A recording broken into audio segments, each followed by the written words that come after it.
Reading डालें क्या reflection हो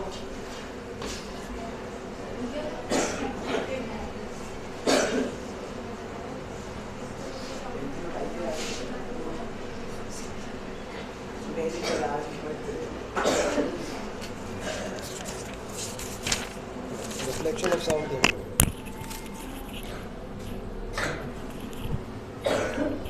ठीक है भाई।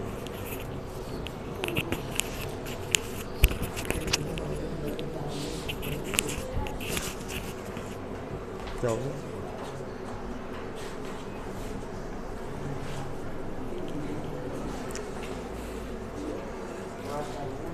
क्या heading reflection of sound.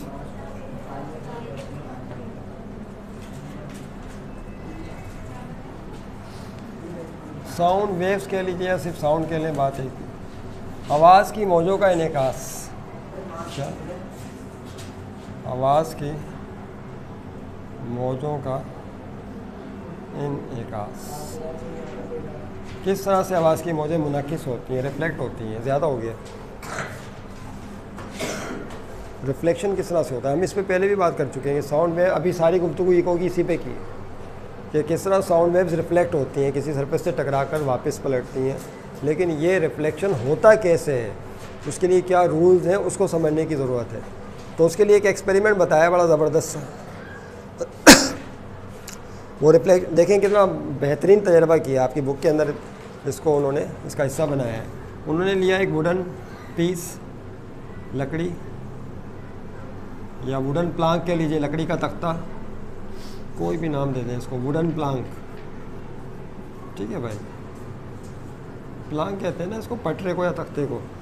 Okay फिर आप दो पाइप्स लें पीवीसी के पीवीसी पाइप देखें आपने प्लास्टिक के जो पाइप होते हैं जो आजकल इसमें से ये है पीवीसी पाइप यहाँ पे भी मौजूद है ये पाइप दो इस्तेमाल कर लीजिए। इस तरह से आपने पाइप लेने ये सेंटर समझ लें क्या है दिस इज़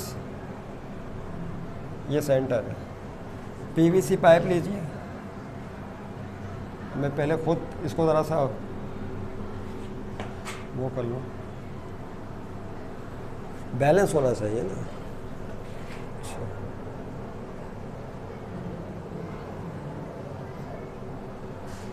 डायग्राम बना लें आपको मेरे साथ ये पीवीसी पाइप है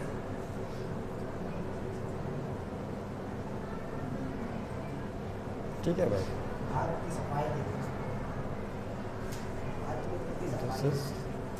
पीवीसी पाइप एक और पीवीसी पाइप बनाई यहाँ पर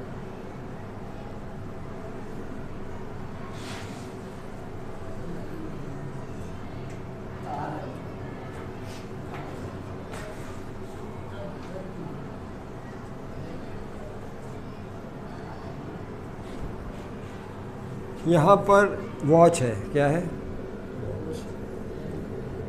आपने कभी घड़ी की टिक टिक की आवाज़ सुनी है हाँ कब सुनाई देती है रात में। शाबाश 3 4 5 इस तरह से घड़ी यहाँ पे वॉच मौजूद है क्या मौजूद है वॉच मौजूद है।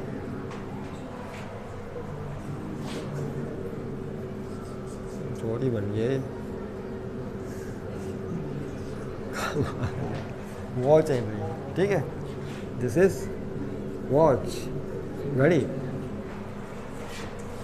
ये पीवीसी पाइप है ये कौन है दिस इज पीवीसी। अच्छा बीच में हमने लगाया कार्डबोर्ड ये है कार्डबोर्ड ऑब्स्टिक ये एक तरह का पर्दा है ये क्या है ये दोनों पाइप्स के दरमियान एक पर्दा लगा दिया आपने कार्डबोर्ड लगा दिया ताकि जो भी मामला यहाँ हो वो मामला यहाँ से डायरेक्ट माना जाए बल्कि वो किसके थ्रू जाए रिफ्लेक्शन के थ्रू जाए। देखें किस तरह से होगा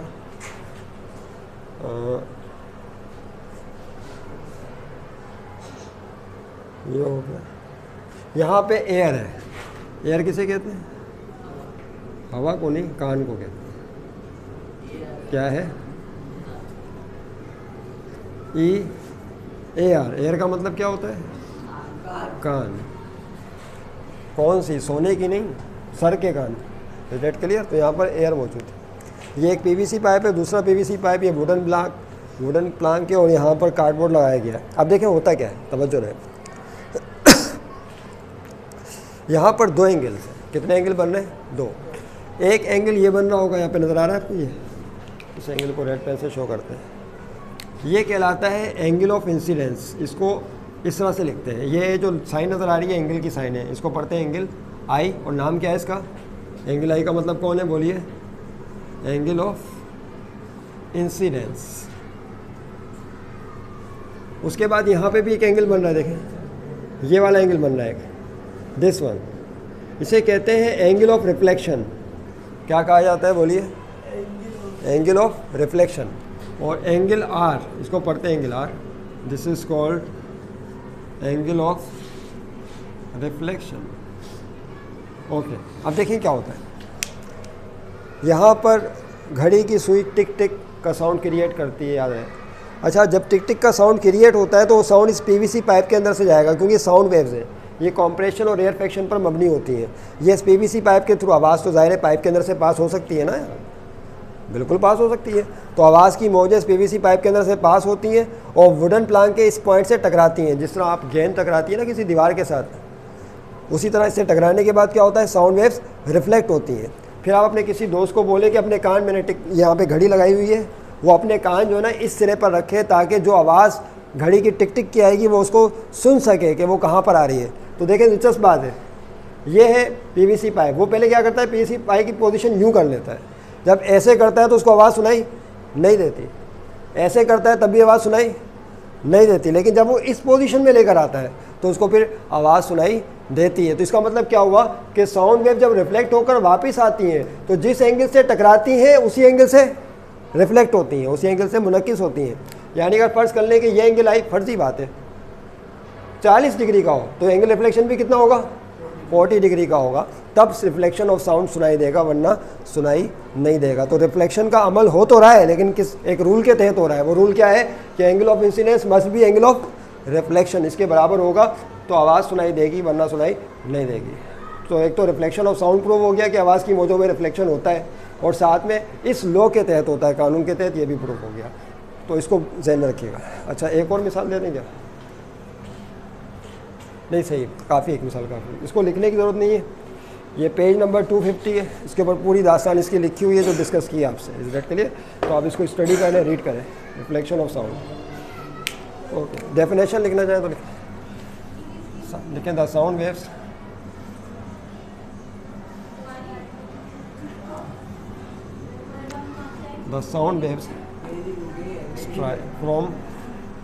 strikes at the boundary of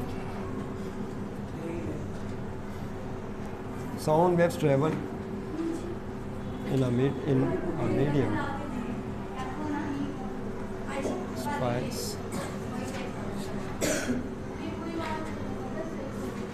at the surface of other medium.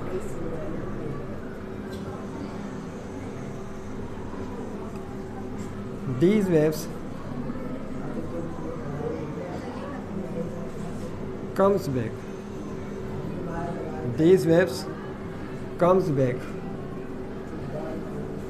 to first medium. Comes back to first medium after striking. After striking. This phenomena is called. This phenomenon is called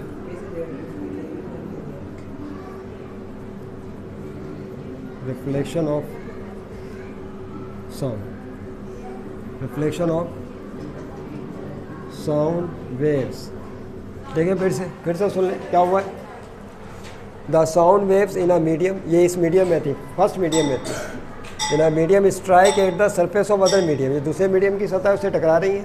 टकराने के बाद क्या हो रहा है, first medium में वापस comes back हो रही है। दीज आना चाहिए, these waves, these sound waves come back. अब यहाँ पे एस हटा दें, ग्रामर का भी ख्याल रखें।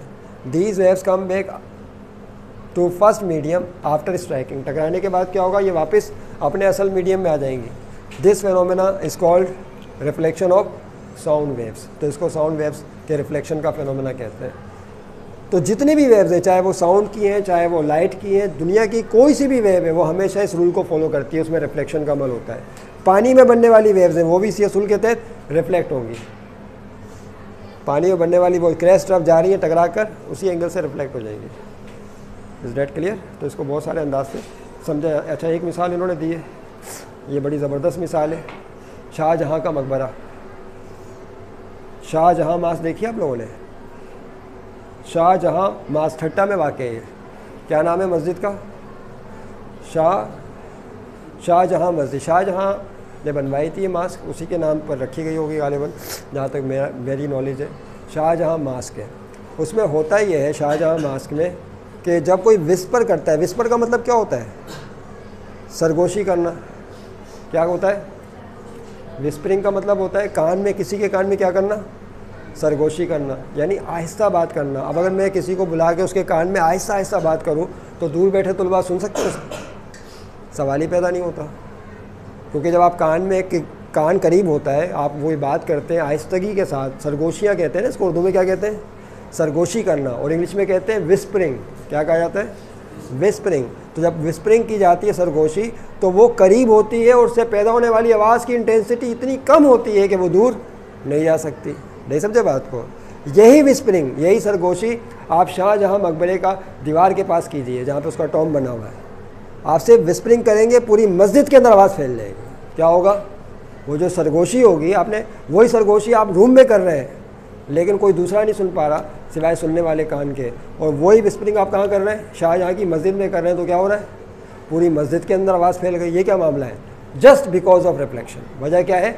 रिफ्लेक्शन की। जो आपने आहिस्ता से विस्परिंग की थी वो दीवारों से रिफ्लेक्ट हो रही है, रिफ्लेक्ट बैक हो रही है, फिर एक दीवार से टकराकर दूसरी दीवार, दूसरी दीवार से टकराकर तीसरी दीवार, यानी दीवारों से आपस में टकरा के वो रिफ्लेक्ट हो रही है और आपको एक साउंड सुनाई दे रहा है। आपने मस्जिद देखी होगी, जहाँ इमाम साहब खड़े होते हैं वो जगह कैसी होती है? आज तो एम्पलीफायर का ज़माना आ गया ना, आजकल तो माइक का एम्पलीफायर का ज़माना आ गया है, वो आ गए, स्पीकर आ गए, लाउड स्पीकर आ गए। मस्जिद में जब इमाम साहब खड़े होते हैं जिस जगह, तो उसका जो पोर्शन होता है वो मकबरा, वो इस टाइप का होता है, स्फेरिकल टाइप का होता है। आपने, मेरा ख्याल है आप समझ गए होंगे मैं क्या कहना चाह रहा हूँ।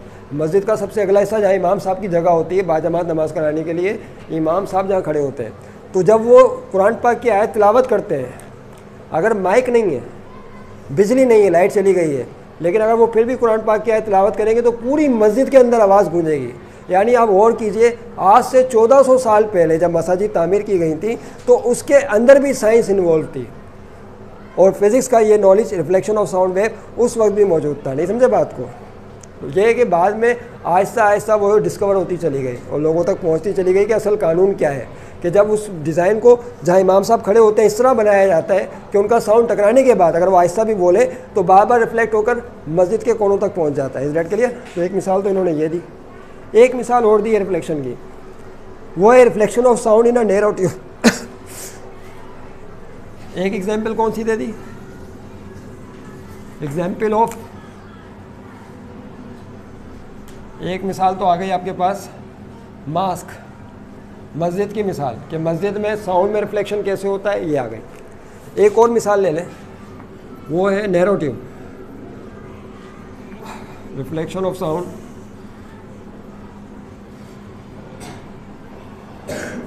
इन नैरो ट्यूब। अब ये क्या चीज़ है, इसको ज़रा बना के समझना पड़ेगा।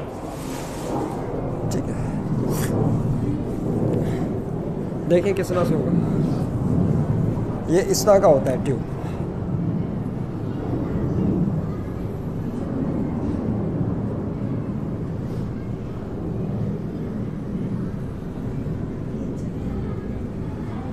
ये साउंड, यहाँ पे आपने आवाज़ पैदा की है, घड़ी की टिक टिक की आवाज़ है। अब देखिए ट्यूब है, इसका जो हिस्सा है वो बहुत तंग है, ट्यूब है ये, और इसकी चौड़ाई बहुत कम है। बिल्कुल आहिस्ता से विस्परिंग की गई, किसी ने आहिस्ता से सरगोशी की इस एंड पर, यहाँ सरगोशी की और पहुँच जाएगी कहाँ पर? दूसरे एंड पर, जितना भी लंबा पाइप हो। नहीं समझे बात? ये पाइप इस तरह से चलता चला जा रहा है, तो एक एंड पर विस्परिंग की गई है, वहाँ से आवाज़ कहाँ तक आ जाएगी? इस एंड तक आ जाएगी। यानी इसको यूँ समझ लें कि अगर मेरे पास पाइप हो, एक सिरा आपके कान पे लगा दिया, एक सिरा मेरे पास, अगर मैं आहिस्ता से विस्परिंग करूँगा तो वो, अगर आप में से किसी के कान पे दूसरा सिरा है तो फ़ौरन वो आवाज़ को सुन लेगा। क्यों? ऐसा क्यों हुआ? अगर आहिस्ता से बोलूँ फिर तो नहीं जाएगी आवाज़, लेकिन पाइप के थ्रू चली गई। क्यों चली गई? क्योंकि जो पाइप की सरफेस है वो साउंड वेव को बार बार रिफ्लेक्ट करती हैं। क्या करती हैं? यानी यहाँ पे साउंड वेव पैदा हुई, ये इससे टकराई, टकराने के बाद क्या हुआ, सतह से रिफ्लेक्ट होकर कहाँ गई? यहाँ आ गई, फिर से टकराकर इधर गई, इससे टकराकर फिर इधर रिफ्लेक्ट हुई, फिर यहाँ रिफ्लेक्ट। आप देखें इसका हाल क्या हो रहा है। फिर यहाँ से रिफ्लेक्ट होकर फिर ऊपर गई, देखो ना रिफ्लेक्शन हो रहा है। एक एंगल कहते हैं, दोनों एंगल सेम होने चाहिए। फिर यहाँ से रिफ्लेक्ट होकर नीचे वाली सतह, फिर ऊपर वाली सरफेस, फिर नीचे वाली सरफेस, फिर ऊपर वाली सरफेस, फिर नीचे वाली सरफेस, फिर ऊपर वाली सरफेस, उसके बाद फिर दूसरे एंड तक आ गई। यानी sound waves after many times reflection कहाँ पहुँच जाती है? दूसरे एंड तक पहुँच जाती है जहाँ पर आपके एयर मौजूद है। तो यहाँ विस्परिंग करेंगे, साउंड होगा और यहाँ पे आप उसको सुन रहे होंगे। तो ये भी एक इंटरेस्टिंग एग्जांपल है। Red clear? तो 2 मिसालें रिफ्लेक्शन ऑफ साउंड की याद रखिएगा। और भी बहुत सारी मिसालें दी जा सकती हैं रिफ्लेक्शन के हवाले से, याद रखिएगा। किसी के ध्यान में कोई क्वेश्चन है तो पूछ लें। तो ये नैरो ट्यूब वाला भी जो है मिसाल याद रखें, ठीक है।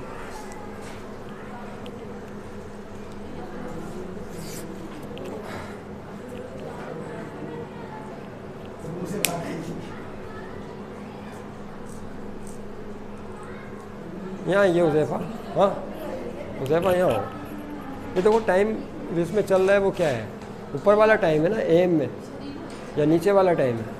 नीचे वाला तो GB बता। हाँ, तो ऊपर वाला टाइम है 10, हाँ, यानी इसका मतलब 11 मिनट हो गए। नहीं समझे बात को?